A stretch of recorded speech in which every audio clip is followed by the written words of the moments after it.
बिस्मिल्लाहिर्रहमानिर्रहीम। अस्सलाम वालेकुम स्टूडेंट्स, कैसे हैं आप? ठीक हैं, खैरियत से हैं? अच्छा स्टूडेंट्स, अप्लाइड न्यूट्रिशन की तरफ हम मूव करते हैं। अप्लाइड न्यूट्रिशन सिंपल यूनिट है, सॉरी सब्जेक्ट है। पहले तो जब हम इसको पढ़ रहे थे तो 1 क्रेडिट आवर था और अभी आपका मेरे ख्याल से 2 क्रेडिट आवर इसको कर दिया गया है। वही स्टिल बैक पूरे पूरे स्टिल जो कैरिकुलम पुराने कैरिकुलम है वही फॉलो हो रहे हैं। अभी तक केएमयू की तरफ से कोई न्यू कैरिकुलम नहीं आया है तो इसको अपग्रेड नहीं किया गया। तो इसको हम इससे देखते हैं कि आपने इस अप्लाइड न्यूट्रिशन के अंदर कौन से टॉपिक्स को पढ़ना होता है। और अप्लाइड न्यूट्रिशन चूँकि आपका न्यू सब्जेक्ट है, फर्स्ट सेमेस्टर में आपने इसको नहीं पढ़ा है, तो इसका मैं थोड़ा-सा इंट्रोडक्शन आपको दे देता हूँ। देखिए, न्यूट्रिशन के नाम से आप ज़ाहिर हो रहा है कि इसके अंदर आप उन चीज़ों के बारे में पढ़ेंगे जो कि बॉडी को कैलोरीज़, न्यूट्रिशन रिक्वायर्ड्स होती हैं। अब बॉडी के अंदर कितनी टाइप्स ऑफ न्यूट्रिशंस हैं, कौन-कौन सी न्यूट्रिशन कितनी मिकदार में नीड होती है, बच्चे को कितनी नीड होती है, बड़े को कितनी नीड होती है, एक इल पर्सन को कितनी नीड होती है, डिसेबल पर्सन को कितनी नीड होती है, मोस्ट इम्पॉर्टेंटली स्पेशली प्रेगनेंसी के अंदर कौन सी न्यूट्रिशन कितनी रिक्वायर्ड होती है। ये सारी चीज़ें जितनी भी होती हैं पूरे लाइफ स्पान का साइकिल होता है, ये आप अप्लाइड न्यूट्रिशन के अंदर पढ़ते हैं। फिर बहुत ही इम्पॉर्टेंट कि डिजीज़ेज़ के अंदर कुछ ऐसी डिजीज़ेज़ होती हैं जो लाइक कार्डियोवास्कुलर है, डायबिटीज़ मेलाइटस है, इस तरह बहुत सारे डिजीज़ेज़ हैं। उन डिजीज़ेज़ के अंदर एक पर्सन को कौन-सी न्यूट्रिशन रिक्वायर्ड होती है और कौन-सी न्यूट्रिशन, कौन-सी फूड उसको नहीं दे सकते आप। तो वो आप इस अप्लाइड न्यूट्रिशन के अंदर पढ़ते हैं। सरसरी सा मैं आपको इसकी 6-7 यूनिट हैं, मैं उनका जनरल इंट्रोडक्शन देता हूँ। बाकी जो कंप्लीट जो वीडियो लेक्चर होगा वो इंशाल्लाह मैं बाद में साथ-साथ आपका एक-एक यूनिट पे बनाता जाऊँगा। मैटरनल न्यूट्रिशन के बारे में बात करें, मैटरनल न्यूट्रिशन आपको पता है, नाम से ज़ाहिर हो रहा है, जब एक मदर प्रेग्नेंट होती है, तो प्रेगनेंसी के दौरान उसको क्या न्यूट्रिशन रिक्वायर्ड होती है। फिर इसमें प्रीनेटल स्टेज आ जाता है, एंटीनेटल स्टेज आता है और फिर पोस्टनेटल स्टेज आ जाता है। तो ये स्टेज के अंदर प्रीनेटल के अंदर, इंट्रानेटल के अंदर और पोस्टनेटल के अंदर यानी प्रेगनेंसी से पहले, फिर प्रेगनेंसी के दौरान और प्रेगनेंसी के बाद फीमेल को कौन से न्यूट्रिशन रिक्वायर्ड होते हैं। तो फिर कौन सी फूड उसको हम देते हैं और कौन सी फूड हम अवॉइड करते हैं। और फिर हमने कौन से सप्लीमेंट्स जो है वो मदर को देने होते हैं। ये बहुत इंपॉर्टेंट है। ये आपका जो अप्लाइड न्यूट्रिशन का जो मेजर एमसीक्यूज होते हैं वो इसी मैटरनल न्यूट्रिशन से आते हैं, ठीक है। फिर एक मदर होती है, उसको जैसे कि ये आप रिस्क फैक्टर्स को देख रहे हैं, तो एक मदर है ड्यूरिंग प्रेगनेंसी उसको कौन-कौन से प्रॉब्लम्स हो सकते हैं। लाइक उसको वेट गेन हो सकता है, वो नॉर्मल है, होता है। फीडिंग ट्विंस होती है, ठीक है, इसमें भी हो सकता है।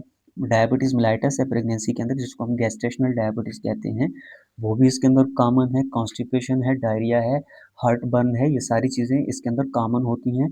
तो इनकी एज़ अ नर्स आपने मैनेजमेंट कैसे करनी है, वो भी अप्लाइड न्यूट्रिशन के अंदर आपको पढ़ाया जाता है, ठीक है। फिर कौन से सप्लीमेंट्स फीमेल को प्रेगनेंसी के अंदर रिक्वायर्ड होते हैं और कितनी डोजेज में रिक्वायर्ड होते हैं, ये भी आपको अप्लाइड न्यूट्रिशन के अंदर इसी यूनिट के अंदर पढ़ाया जाएगा। और इंशाल्लाह जब हम इसको एक्सप्लेन करेंगे यूट्यूब पे वीडियो लेक्चर में 1 बाय 1, तो कंप्लीट उसके साथ हम इसको पढ़ेंगे। दूसरे यूनिट में स्टूडेंट्स आपको इन्फेंसी और प्री स्कूलर चाइल्ड जो होता है, यानी इन्फेंसी का क्या मतलब होता है, जो 1 ईयर तक चाइल्ड होता है। न्यू बर्न कितने स्टेज तक होता है, जब 18 डेज तक होता है तो उसको हम न्यू बर्न कहते हैं या न्यूनेट कहते हैं।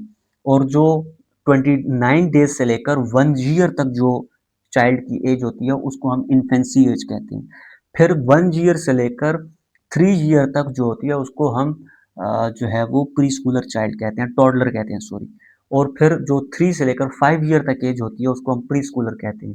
फिर 5 से 11 तक जो है वो स्कूलर चाइल्ड होता है। तो इस तरह मतलब ये एक कैटेगरी है स्टूडेंट चाइल्ड की या एक बंदे की एज को डिफरेंशिएट किया जाता है, कौन से स्टेज के अंदर उसको कौन सी एज उसके अंदर आती है।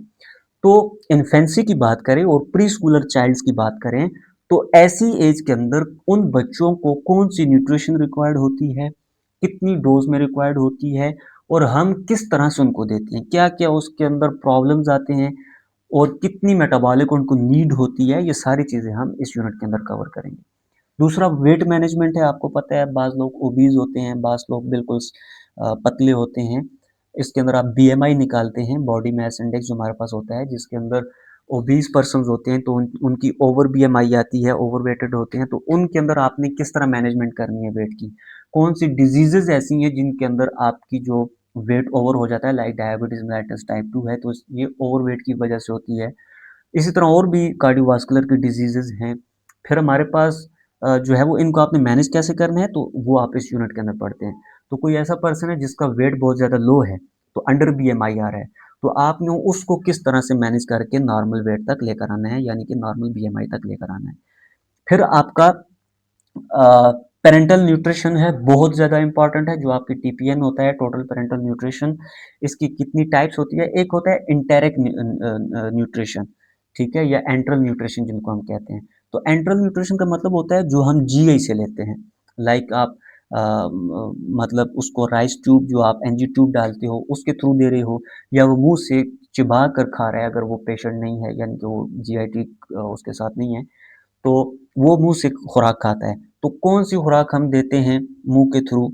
और फिर पेरेंटल अगर वो ओरली कंप्रोमाइज पेशेंट है, उसको राइस ट्यूब भी नहीं लग सकती, फिर आप उसको 18 गेज का कैनोला पास करते हैं और उससे आप उसको टीपीएन देते हैं, या आप उसको हाइपरटोनिक सॉल्यूशंस देते हैं ग्लूकोज डेक्सट्रोज के, हॉस्पिटल साइड्स की बात कर रहा हूँ।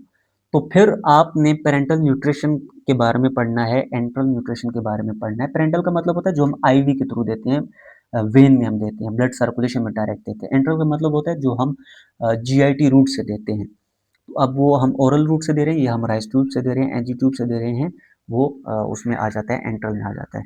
तो हमने एंट्रल में, पेरेंटल में कौन सी न्यूट्रिशन देनी होती है, कैसे देनी होती है, ये सारा आप इसके अंदर पढ़ेंगे, ठीक है। फिर nutritional consideration in management of cardiovascular disease, एक ऐसा बंदा है जो कि कार्डियोवास्कुलर डिजीज के साथ है, उसको कोई ना कोई एंजाइना है, उसको एमआई है, उसको सस्पेक्टेड एमआई है, नॉन स्टेमी है, स्टेमी है, उसको कोरोनरी आर्टरी डिजीजेज हैं, सीआईडी जिसको हम कहते हैं, और बहुत सारी डिजीजेज हैं कार्डियोवास्कुलर की, उसको हिमोलाइटिक प्रॉब्लम्स है, उसको ब्लड बहुत ज़्यादा उसका गाढ़ा है, या ब्लड ब्लड उसका बहुत ज़्यादा पतला है, जो उसकी आईएनआर वैल्यूज़ हैं वो इर्रेगुलर हैं। वो सारी चीज़ें, उन पे हम कौन सी जो है वो डाइट हम पेशेंट को एडवाइस करते हैं और कौन सी डाइट हम पेशेंट को जो है वो नहीं देते। और इसके अंदर जो मोस्ट इम्पॉर्टेंट स्टूडेंट आ जाता है, जो इसके अंदर आप मेनली पढ़ेंगे भी, हाइपरटेंशन और हाइपोटेंशन, कि हाइपरटेंशन के अंदर हमने कौन सी खुराक पेशेंट को देनी होती है और हाइपोटेंशन के अंदर हमने कौन सी खुराक देनी होती है, तो ये दोनों आप इसके अंदर भी पढ़ेंगे। फिर कोलेस्ट्रॉल को आप मैनेज करते हैं, क्योंकि आपको पता है जो कार्डियोवास्कुलर डिजीजेज होती है उनका एक मेजर इफेक्ट कोलेस्ट्रॉल होता है। कोलेस्ट्रॉल की वजह से पेशेंट को एमआई आ जाता है, हार्ट अटैक आ जाता है, कोरोनरी आर्टरी डिजीजेज होती हैं, प्लेग बन जाता है, स्टेनोसिस हो जाती हैं। तो वो सारी आपकी इसी यूनिट के अंदर आएंगी, कि आपने कोलेस्ट्रॉल से कैसे प्रिवेंट करना है, कितना कोलेस्ट्रॉल पर्सन ले सकता है, कौन सी डाइट के अंदर कितना कोलेस्ट्रॉल होता है, ये आप इसके अंदर पढ़ेंगे। फिर हमारे पास लिवर के बारे में बात करते हैं। कोई ऐसा पर्सन है वो आपके साथ लिवर डिसऑर्डर के साथ पेशेंट हॉस्पिटल में आपके पास आ गया, तो लिवर डिसऑर्डर के साथ है, वो स्टेज 1 पे है, स्टेज 2 पे है, लिवर सिरोसिस पे है, लिवर फेलियर पे है, लिवर कार्सिनोमा पे है। तो इन डिजीजेस के साथ हम पेशेंट को कौन सी डाइट एडवाइस करते हैं और फिर कौन सी डाइट से हम उसको रिस्ट्रिक्ट करते हैं। फिर इसी के साथ लिवर में आप गाल ब्लैडर के पढ़ते हैं, अगर एक पेशेंट है वो गाल स्टोन के साथ आ गया है, कोलियोसिस्टाइटिस के साथ आ गया है, तो वो सारी चीज़ें आप इसमें पढ़ेंगे कि उसको अब हमने कौन सी डाइट देनी है, कौन सी नहीं देनी। गाल स्टोन बनते किसकी वजह से हैं, गाल स्टोन को रिमूव करने का बॉडी से किस तरह का प्रोसीजर है, सर्जरी के थ्रू करते हैं, उसको एक थेरेपी होती है उसके थ्रू हम कर लेते हैं, नॉर्मल एक रेमेडी बनाई जाती है, सिडार, एप्पल सिडार और इस तरह की लेमन वगैरह को मिक्स करके, वो भी इसके अंदर आप पढ़ेंगे। यानी कि आपने नॉन फार्माकोलॉजिकल ट्रीटमेंट भी इसमें पढ़ना है, फार्माकोलॉजिकल ट्रीटमेंट भी पढ़ना है, और आपने सर्जिकल ट्रीटमेंट भी इसमें आपने पढ़ने होते हैं, ठीक है। अब ये आप पे डिपेंड करता है कि आप उसको कितने डीप तक स्टडी करते हैं। इसके बाद आपने रीनल डिजीजेस के साथ, अगर पेशेंट आपके पास आया हुआ है किडनी डिसफंक्शन के साथ है, तो ऐसे पेशेंट को आपने कौन सी डाइट देनी है, कौन सी डाइट नहीं देनी। अब पेशेंट लाइक आपके पास नेफ्रोटिक सिंड्रोम के साथ आ गया है, तो अब आपने उसको कौन से फ्लूइड्स देने हैं, कौन से फ्लूइड्स नहीं देने, कितने फ्लूइड्स देने हैं, कौन सी खुराक देनी है, कौन सी खुराक नहीं देनी। पेशेंट हीमोडायलिसिस पे है, तो अब आपने पेशेंट को कौन सी डाइट देनी है। तो ये जितने भी प्रोसीजर, जितने भी सारी चीज़ें हैं, वो आप इस यूनिट के अंदर पढ़ेंगे। फिर आपका आई थिंक सो ये लास्ट यूनिट है। हाँ, ये आपका लास्ट यूनिट है।